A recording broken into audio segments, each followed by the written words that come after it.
तो मैंने उनको बोला कि मेरे भाई मुझे ये बता कि 2 अक्षर का भेद बताने वाला गुरु मिलेगा कहां। तब उस भाई ने कहा, भाई पहले ज्ञान समझना पड़ेगा, ऐसे नहीं बताया जाएगा। तो मैंने कहा, भाई मुझे ज्ञान समझने की जरूरत नहीं है, मुझे पता है जो कबीर साहब के ग्रंथ हैं, अनुराग सागर है, ये सब मैंने पढ़े हुए हैं, एक एक चीज को मैं जानता हूं, समझता हूं, मुझे केवल ये बता दो कि वो गुरु कहां मिलेगा। तब उन्होंने मुझे नाम प्रकाश ग्रंथ दिया और उस ग्रंथ को केवल मैंने 4 भेद पढ़ के ही समझ लिया कि आखिर हमसे गलती कहां पे हो रही है, कहां पे हम समझ नहीं पा रहे हैं कि करना क्या है। मैंने तो उसके आगे भी ग्रंथ नहीं पढ़ा, वही 4 भेद पढ़ के उस ग्रंथ को बंद करके रख दिया। जो चीज चाहिए थी वो समझ में आ गई। अब केवल और केवल गुरु की दया चाहिए। तो कुछ समय के बाद भंडारा होना था, लगभग 1-1.5 महीने के बाद। तो मैंने इंतजार किया कि कब भंडारा होगा और कब मैं जाऊंगा, नामदान लूंगा। तो इंतजार की घड़ियां खत्म हुई और वो दिन आ गया जब मैंने गुरु के दर्शन करने जाना था, गुरु से नाम लेने जाना था। और मैंने मन में पक्का फैसला कर लिया था कि अब मैं लौट के नहीं आऊंगा, अब आश्रम पे ही रह के गुरु की सेवा करूंगा और अपना भजन करूंगा, नाम सिमरन करूंगा। तो मैं अपने मैनेजर को बोल के गया था कि अगर मैं 10-15 दिन में नहीं आया तो भाई मेरी जगह किसी और बंदे को रख लेना, कंपनी का नुकसान मत होने देना। तो जब मैं सारा सामान लेके अपना गुरुजी के पास पहुंचा और वहां पे उनको देख के निहाल हो गया, बंदी छोड़ने दया भी कर दी, नामदान बख्शा, तो आप सोच भी नहीं सकते कि क्या हालत हुई उस वक्त। लेकिन गुरुजी ने वहां रुकने की परमिशन नहीं दी। उन्होंने बोला, नहीं, जो काम कर रहे हो वो काम करो, काम करते करते सिमरन करो। तो मैंने गुरुजी के वचन को काटना उचित नहीं समझा और मैं वापस नामदान की बख्शिश लेके मैं वापस अपने काम पे आ गया और मैंने फिर से अपने काम में मन लगा के अपना सिमरन और काम दोनों करना शुरू कर दिया। ध्यान करते करते करते करते जब पहली बार मुझे अनुभव हुआ उस अखंड शब्द का, तो क्या बताऊं मेरे भाई, मेरे दिल से आवाज आई कि अरे यही तो वो है जिसको सब पागलों की तरह ढूंढ रहे हैं। कोई जंगलों में भाग रहा है, कोई गुफाओं में छुप के बैठ रहा है, कोई कुएं में छलांग लगा देता है, उल्टा लटक जाता है।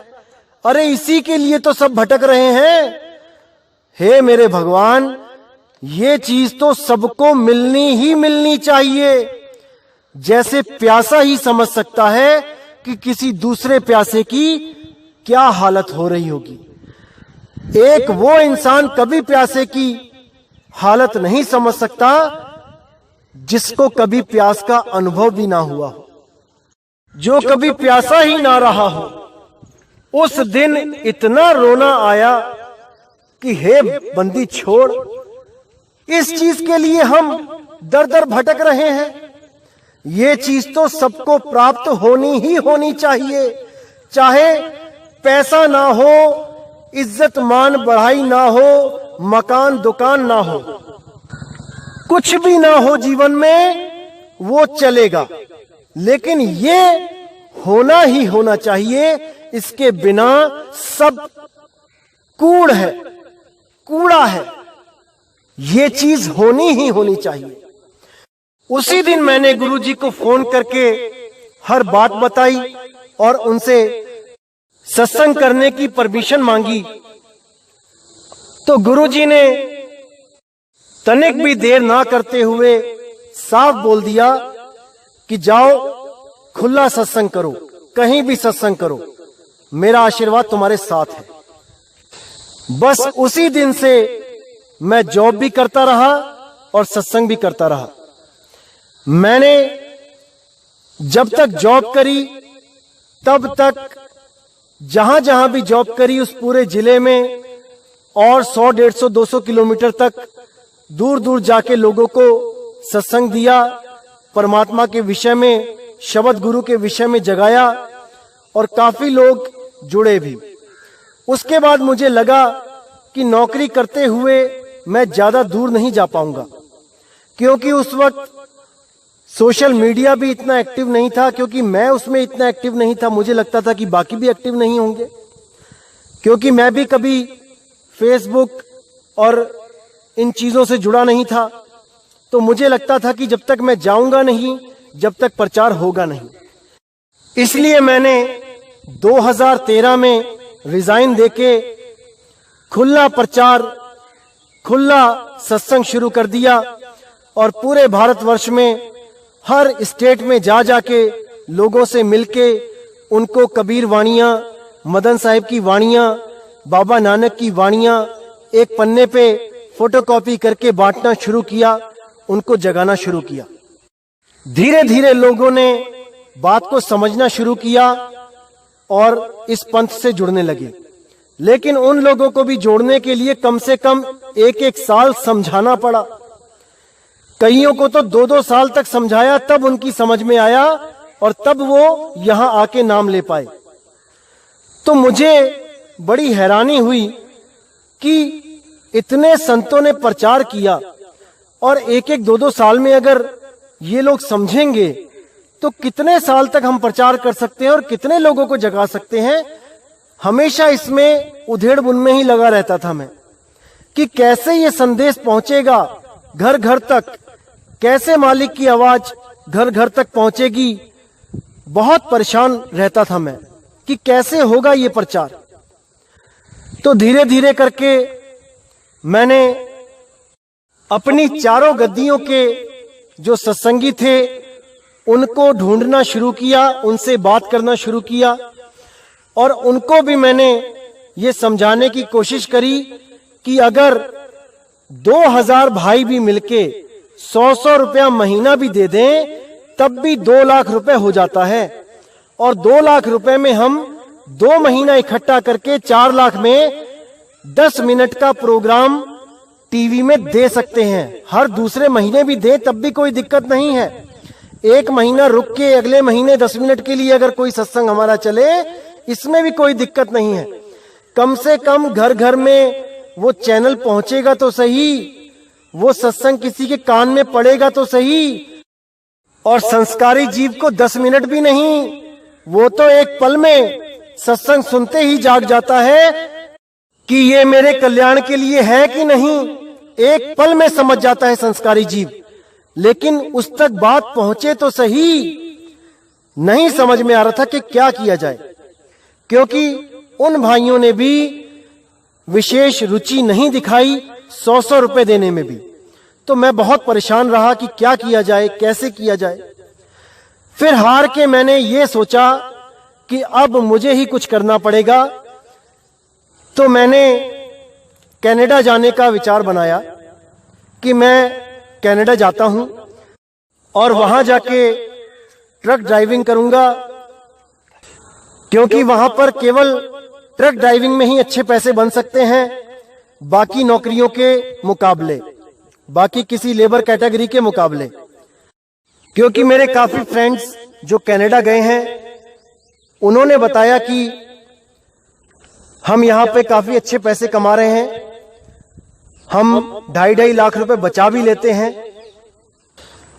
तो मैंने सोचा कि ये सही रहेगा, किसी से मांगने की जरूरत भी नहीं पड़ेगी और अपनी मेहनत की कमाई से मैं प्रचार भी कर पाऊंगा।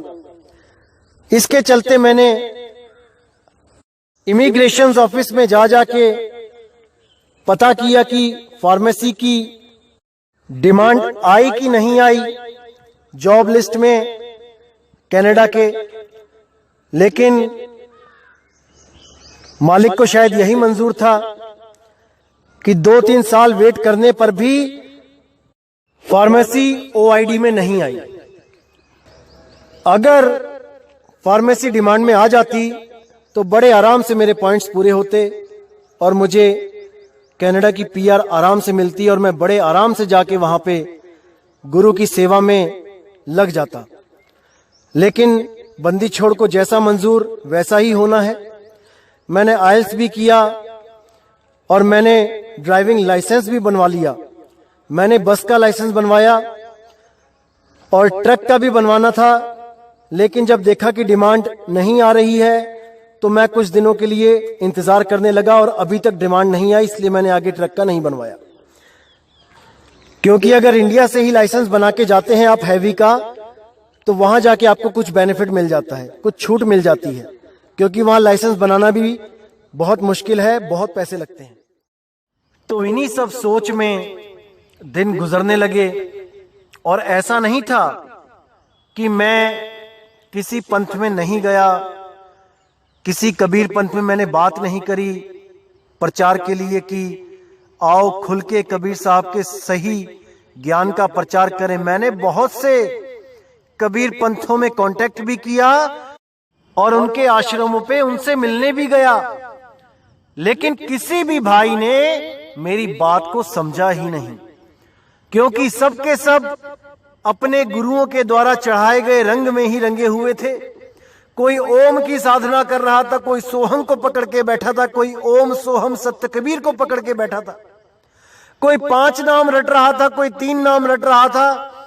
किसी ने भी मेरी बात पे विचार नहीं किया और अपने अपने गुरु के बताए हुए गलत रास्ते पर ही अटल होके चलते रहे। मैंने अहमदगढ़ जाके भी, वहां जो कबीर पंथ चल रहा है वहां पे 3-4 बार जाके मैंने सत्संग भी किया, वहां पे लोगों से मिला भी, लेकिन कोई भी सोहंग नाम को छोड़ने को तैयार नहीं था। मैंने झज्जर वालों से कांटेक्ट किया, अहमदगढ़ और झज्जर एक ही ब्रांच है वैसे तो, वो भी सोहंग में लगे हुए हैं, सोहंग सोहंग जप रहे हैं, कोई विचार नहीं कर रहा। मैंने साहिब कबीर के शब्द भी खोले वहां पे कि जो जन होंगे जौहरी रतन लेंगे बिलगाए, सोहंग सोहंग जपी मुआ मिथ्या जन्म गवाए, पर उन लोग के कान पे जू नहीं रेंगी। जो बरवाला में एक कबीर पंथ चल रहा था, मैंने वहां पर भी कई फोन किए, उनसे भी मैंने अपॉइंटमेंट मांगी, मिलने के लिए समय मांगा, लेकिन उन लोगों ने भी कोई जवाब नहीं दिया और हमें कहते रहे कि आप अपने पंथ की पुस्तकें भेज दो, ज्ञान चर्चा करेंगे। अरे पुस्तकों से क्या ज्ञान चर्चा करोगे भाई? आदमी खुद मिलने के लिए आपको फोन कर रहा है और आप पुस्तकों की बात करते हो।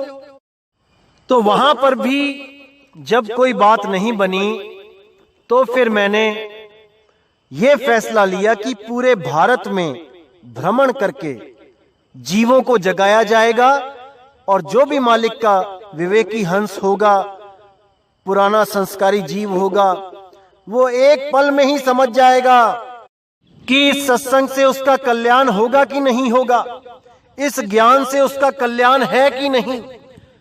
उसको ज्यादा देर नहीं लगेगी समझने में।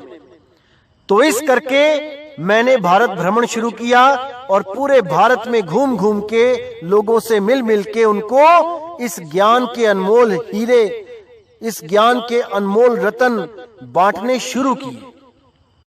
लेकिन इतना कुछ करने के बाद भी संतुष्टि नहीं हो रही थी, क्योंकि एक आदमी कितने दिन घूमेगा, कितने लोगों से मिलेगा, कितने गांव, कितने शहर कवर करेगा। तो उसी लिए निराशा सी छाती रही कि कैसे प्रचार होगा। तो प्रचार के लिए साम दाम दंड भेद सब कुछ करके देख लिया, लेकिन बात नहीं बन रही थी। समझ ही नहीं आ रहा था कि कैसे घर घर ये ज्ञान पहुंचेगा, कैसे लोगों का कल्याण होगा, कुछ समझ नहीं आ रहा था। इसी बीच कुछ व्हाट्सएप ग्रुप में मुझे कुछ लोगों ने डाला और ज्ञान चर्चा वहां शुरू हो गई। और ज्ञान चर्चा जब शुरू हुई तो वहां पे कुछ नए लोग जो ज्ञान को समझने लगे थे, वो लोग काफी एक्टिव हुए हमारे आश्रम के बारे में जानने के लिए, हमारे मदन साहिब के पंथ को समझने के लिए, जिसमें से कलकत्ता में रहने वाली एक दीदी जिनका नाम वीना जी है, वो भी काफी अच्छी तरह ज्ञान को समझने लगी। जो पहले कई गुरुओं के पास जा चुकी थी, उनको ये ज्ञान बहुत अच्छी तरह समझ में आने लग गया। लेकिन समय के अभाव के कारण मैं ज्यादा बड़े सत्संग उनको नहीं दे पाता था। थोड़ा बहुत बोल के सेंड कर देता था, कभी फोन पे बात हो जाती थी। इस प्रकार वो इस ज्ञान को समझने लगे और उनके साथ और भी कई लोग थे जो इसको समझने लगे। तो कुछ दिनों के बाद, लगभग 2-3 महीने उनके साथ कोई कांटेक्ट नहीं रहा, और 3-4 महीने के बाद उनका मैसेज आया कि नितिन, तू इस सत्संग को सुन, ये जो भाई बोल रहा है ये बहुत ही अच्छा बोलता है और इसका ज्ञान सब गुरुओं के ज्ञान से सर्वश्रेष्ठ है, इसके आगे किसी गुरु का ज्ञान टिक नहीं पाएगा। मैंने कहा बहुत अच्छी बात है, अगर ऐसा कोई भारत में आ गया है बहुत अच्छी बात है, लेकिन ये है कौन, मुझे कुछ बताओ इसके बारे में। तो उन्होंने बोला कि देखो, ये कहता है कि इसका कोई गुरु नहीं है, इसको ज्ञान स्वयं से हुआ है, आत्मा ने इस पे कृपा करी है, ये आत्म कृपा हो गई है इसके ऊपर। मैंने बोला कि भाई, आज तक इस पूरी कायनात में ऐसा कोई नहीं हुआ जिसको बिना गुरु के ज्ञान हो जाए। ये आदमी जरूर झूठ बोल रहा है, या ये डरता है अपने गुरु का नाम लेने से, ये झिझकता है कि लोगों को पता ना चल जाए कि इसका गुरु कौन है, इसको ज्ञान कहां से मिला है। दीदी, आप बिल्कुल विश्वास मत करना, बिना गुरु के ज्ञान हो ही नहीं सकता। तब उन्होंने कहा, अरे तू सुन तो मैंने जब उस भाई के सत्संग सुनने शुरू किए, और जब मैंने पहली बार सुना कि कोई बंदा बोल रहा है कि हमें सतलोक नहीं जाना, हमें अलखलोक नहीं जाना, हमें अनामी लोक नहीं जाना, तो सच मानना भाइयों, मेरे पैरों से भी जमीन निकल गई। मैंने बोला, ऐसा कौन सा गुरु पैदा हो गया भाई जो मूल ज्ञान की बात कर रहा है, जो आत्मज्ञान की बात कर रहा है, और वो भी बिना गुरु के, बिना गुरु धारण किए। ये बात तो कोई कर ही नहीं सकता। ये जरूर कोई ना कोई कपटी इंसान है जो कहीं ना कहीं से ज्ञान चुरा के लाया है। अब मैंने इसकी खोज पड़ताल शुरू करी। मैंने इसकी फोटो, जो ये वीडियो डालता है, उसका स्क्रीनशॉट लेके जब मैंने अपने ग्रुप्स में सेंड करी, जो हमारे गुरु भाइयों के ग्रुप हैं, और मैंने उनको बोला कि पता करो ये कौन है, तब हनुमानगढ़ का मेरा एक सत्संगी भाई है, जिसकी वजह से ये स्वयंभू आत्मज्ञानी मेरे कांटेक्ट में आया था, और लगभग 5-6 महीने इसने 3-3, 4-4 घंटे मुझसे ज्ञान समझा, आत्मज्ञान प्राप्त किया, और गुरुजी से जाके दिल्ली में नामदान भी लिया। जब इसकी पोल खुली तब मुझे इतनी हैरानी हुई इस भाई पे कि अरे मेरे भाई, अगर तुमने ज्ञान ही बांटना है लोगों को, तो ऐसा तो मत करो कि जहां से ज्ञान प्राप्त किया है उनको नीचा दिखा के खुद ऊंचे हो जाओ। अरे गुरु के चरण धोके पिए हैं तुमने वहां पे जहां तुमने नाम लिया गुरु से, और तुम ऐसे कपटी हो कि परमात्मा तुम्हारी शक्ल भी ना दिखाए किसी को। तुम्हारी शक्ल देखते ही दोजख में चला जाएगा, वो तो तुम्हारी शक्ल देखने वाला तक नरकों में चला जाएगा, क्योंकि तुमने उस पंथ से दगाबाजी करी है जहां से सारा ज्ञान अर्जित किया है। भाई, किताबी ज्ञान तो अर्जित कर लिया, अनुभव ज्ञान तुम्हें सपने में भी नहीं हो सकता। जिस आत्मा की तुम बातें करते हो, सपने में भी नहीं जान सकते उस आत्मा का अनुभव क्या होता है। बातें जितनी मर्जी करते रहो, वाहवाही कितनी भी लूट लो, लेकिन अंत समय में तुम अकेले होगे, अकेले, और तुम्हारे पास कोई विधि नहीं होगी बचने की। याद रखना इस बात को। और आज जिस वाहवाही में तुम ठग रहे हो अपने आप को, वो वाह वाह करने वाले लोग भी तुम्हारा साथ नहीं दे पाएंगे। अकेले ही लड़ना पड़ेगा उस मौत से। याद रखना मेरे भाई। ये मैं उसी आत्मज्ञानी के लिए बोल रहा हूं जिसके बारे में मैं पिछले सत्संगों में कई बार बोल चुका हूं।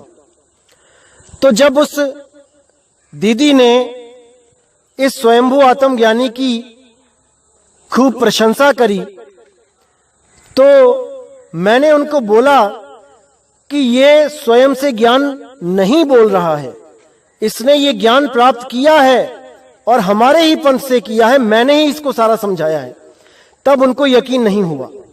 फिर मैंने उनको बोला कि इसका मुझे नंबर दे दो, मैं अभी क्लियर कर देता हूं कि ये कौन है और इसको कैसे ज्ञान प्राप्त हुआ है। लेकिन उस दीदी ने मुझे नंबर नहीं दिया, क्योंकि इस भाई ने उनको इस बंधन में डाला था, कोई कसम दी थी कि मेरा नंबर किसी को मत देना, और जो मैं आपको मेल भेज रहा हूं, प्रथम नाम दे रहा हूं, उसको समझने के बाद डिलीट कर देना। देखो कितना डरता है, इतना डर है इसको कि मेरी साधना, जो प्रथम साधना है, वो लीक ना हो जाए, वो किसी को पता ना लग जाए। और साधना के नाम पे क्या है वो भी आपको मैं बताऊंगा आने वाले सत्संग में कि क्या देता है ये। इतना भ्रमित कर दिया था इस भाई ने सबको। लेकिन शुक्र है बंदी छोड़ का, जो सब लोग अब जाग रहे हैं और जो लोग इससे नाम ले चुके हैं वो तक हमारे सत्संग सुन के अब वापस घर को लौट रहे हैं। नहीं तो इसने ऐसा भ्रमित कर दिया था सबको कि लहर अपदाना। तो जब मैंने इस भाई को फोन किया और इसने बोला हेलो, और उसके बाद जब मैंने अपना नाम बताया कि मैं नितिन बोल रहा हूं, तब इस भाई की मानो जुबान ही कट गई, इसके मुंह से आवाज ही नहीं निकली और 20-25 सेकंड तक ये फोन कान से लगाए खड़ा रहा, इसकी बोलती बंद हो गई। क्योंकि दोस्तों ये आपके सामने ज्ञानी बन सकता है।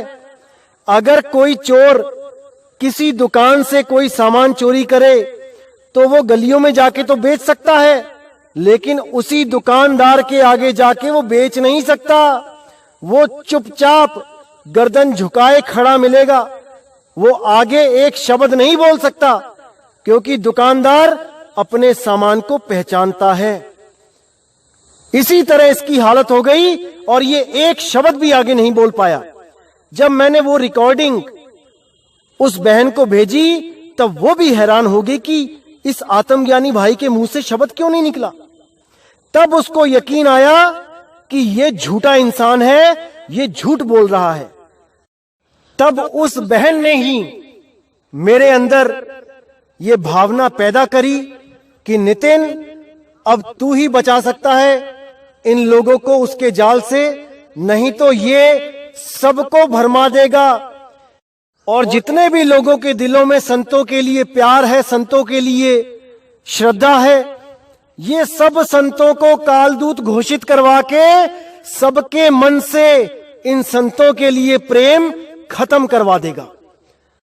तब मैंने इसके सत्संग सुनने शुरू किए और इसके सत्संगों में जहां पे भी वीक पॉइंट था मैंने उसको सबके सामने रखा।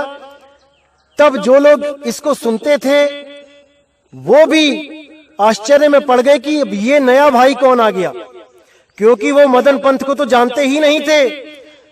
क्योंकि मदन पंथ तो वो गुप्त पंथ था जो कबीर साहब ने प्रकट करना था 12वें पंथ के नाश के बाद। मूल ज्ञान तब लग छुपाई, जब लग 12 पंथ ना मिट जाई। तो वो तो प्रकट तभी होना था जब 12वें पंथ का नाश होना था। इसलिए बंदी छोड़ ने ये समय चुना जब इस भाई का भी अज्ञान का सफाया करना था और 12वें पंथ का भी सफाया होना था।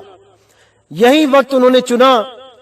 और जब मैंने इसके सत्संग सुनने शुरू किए और इसने एक सत्संग में कबीर साहब को भी कालदूत घोषित कर दिया, तब यकीन मानना दोस्तों, मैं अपने दिल का हाल नहीं बता सकता आपको। और उस बंदी छोड़ को पता है कि नितिन अपने लिए कितनी भी गालियां सुन सकता है बिना हाय करे, लेकिन अपने गुरु वैराग साहिब और अपने मालिक कबीर साहब के खिलाफ एक शब्द नहीं सुन सकता। और जिस दिन मैंने इसका सत्संग सुना जिसमें इसने कबीर साहब को काल का दूत घोषित कर दिया, उसी दिन मैंने YouTube चैनल बना दिया और वो दिन 13 अक्टूबर था। मुझे नहीं पता था कि क्या तारीख है, क्या सन है, कुछ नहीं पता था। बस उसी दिन निश्चय कर लिया कि इसके अज्ञान की जड़ें हिला के रख देनी है। और मुझे नहीं पता था कि 12वें पंथ का भी सफाया 11 तारीख को हो चुका है। मैंने ध्यान भी नहीं दिया था, क्योंकि मुझे उन संतों से कोई लेना देना ही नहीं था जो जेलों में जा चुके हैं। मुझे कोई फर्क नहीं पड़ना था कि उनको सजा हुई है कि रिहाई हुई है। मुझे तो बस ये समझ में आ रहा था कि इस काल दूत को सही सबक सिखाना है, जो परमात्मा मालिक बंदी छोड़ कबीर साहब को काल दूत बोल रहा है। बस उसी दिन से मैंने संतों की वाणियों के सही अर्थ रख के, उनकी वाणियों पे गहन विचार आपके सामने रख के सत्संग शुरू किए। और मालिक की ऐसी दया हुई कि वो बहन भी हर चीज समझ गई, जिसकी वजह से ये YouTube चैनल बना है। और हजारों लोग जो 12वें पंथ में भी और कई अलग पंथों में जो भटके हुए थे, वो भी इस ज्ञान को समझते हुए अपने अपने पंथों को छोड़कर इस पंथ में शामिल हो गए। और जिन लोगों का कोई लेना देना ही नहीं था संतों से या कबीर साहब से, जो केवल मूर्ति पूजा कर रहे थे, जो केवल नदियों में स्नान कर रहे थे, जो केवल पत्थरों को पूज रहे थे, वो भी इस ज्ञान को समझकर इसमें जुड़ने के लिए ललायत हो गए। ये सब बंदी छोड़ की दया है, परमात्मा की दया है।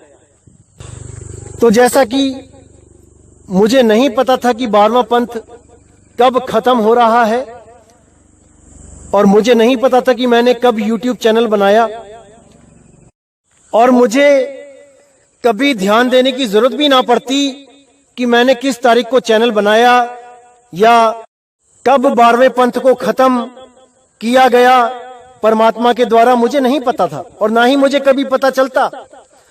लेकिन खुशी की बात यह है कि स्वयं 12वें पंथ के ही काल दूतों ने मुझे फोन किया और मुझे कंपेल किया ये बताने के लिए कि मैंने कब चैनल बनाया और कब 12वां पंथ खत्म हुआ। तो मैं भी हैरान हो गया देख के कि 11 तारीख को जो सजा मिली 12वें पंथ के कालदूत को, उसी के अगले 2 दिन बाद हमारा YouTube चैनल बना है। हैरान हो गया मैं। ये बंदी छोड़ की दया होती है। देखो, ये उसके इशारे होते हैं। अब इन इशारों को जो समझ जाता है वो काल जाल से निकल जाता है।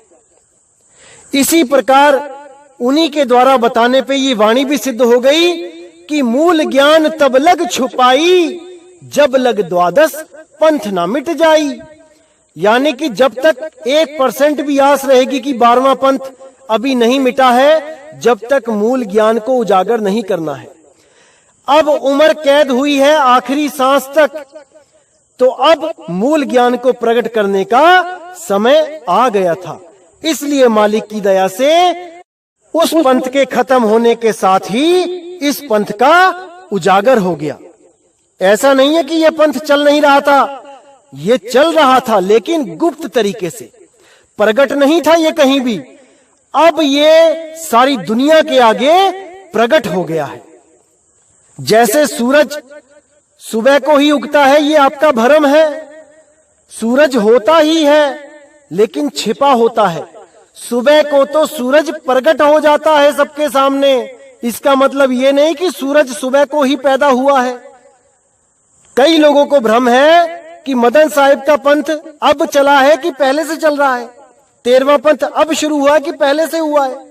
अरे भाई, वो शुरू पहले से ही है, लेकिन सारी दुनिया के आगे प्रकट अब हुआ है 12वें पंथ खत्म होने के बाद। इसी प्रकार दोस्तों, कई वाणियां ऐसी होती हैं जो बहुत गुप्त होती हैं, जिसमें बहुत भेद होता है। जल्दी नहीं समझ सकता उन वाणियों को कोई भी। इसी तरह एक वाणी और है जो रहस्य बनी हुई थी आज तक, उसको भी क्लियर कर देते हैं। वाणी है 5505 जब कलयुग बीत जाए, महापुरुष फरमान तब जग तारण को आए। अब इस वाणी पे विचार करना है मेरे भाई कि महापुरुष फरमान तब, यानी महापुरुष की तरफ से एक फरमान आएगा, ना कि वो महापुरुष स्वयं इस दुनिया में आ जाएगा। इतना मूर्ख बना दिया इन लोगों ने इस वाणी को रख के। आज आपके सामने ये वाणी क्लियर करता हूं। 5505 जब कलयुग बीत जाए, महापुरुष फरमान तब जग तारण को आए, यानी उस महापुरुष के द्वारा फरमान दिया जाएगा कि वो जग तारने को आएगा। और मेरे भाई, जिस दिन मुझे पहली बार बंदी छोड़ के दर्शन हुए हैं सपने में, उस वक्त मैं 8वीं क्लास में था और उस वक्त जो सन था वो 1997 था। आप जब पूरा हिसाब लगा के देखेंगे कि कलयुग के 5505 साल कब पूरे होते हैं, तब आपको समझ में आ जाएगा कि 1997 को ही ये 5505 पूरे हो रहे हैं। लेकिन आपको भ्रमित करने के लिए 12वें पंथ के कालदूत के द्वारा यह प्रचार किया गया, ये फैलाया गया कि मुझे कबीर साहब मिले 1997 में। अरे भाई, अगर तुम्हें कबीर साहब मिले 1997 में तो तुम कबीर कैसे हो गए? अगर मुझे कोई बंदा मिला तो वो बंदा मैं कैसे हो गया? आज इन 12 पंथ के कालदूतों से या उनके चेलों से कोई पूछे कि 1997 में जब कबीर साहब उस कालदूत को मिले तो वो कालदूत कबीर कैसे हो गया, तो ये लोग क्या जवाब देते हैं कि कबीर की आत्मा उस कालदूत में आ गई और उस कालदूत की आत्मा सतलोक को चली गई।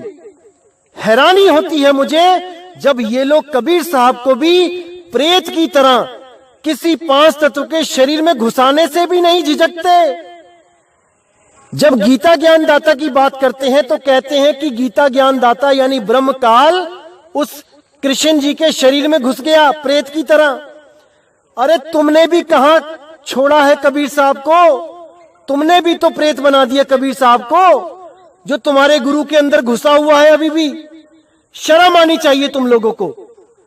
क्या साहिब के पास इतनी भी शक्ति नहीं कि वो एक शरीर बना ले तुम्हारे गुरु के जैसा, जो 5 तत्व का ना हो?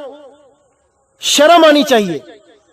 अरे 4 दाग से सतगुरु न्यारा, अजरो अमर शरीर, कोई गाडे कोई अग्नि जरावे, ढूंढ ना पायो शरीर, जपोरे मन केवल नाम कबीर, केवल नाम कबीर। साहिब बंदगी।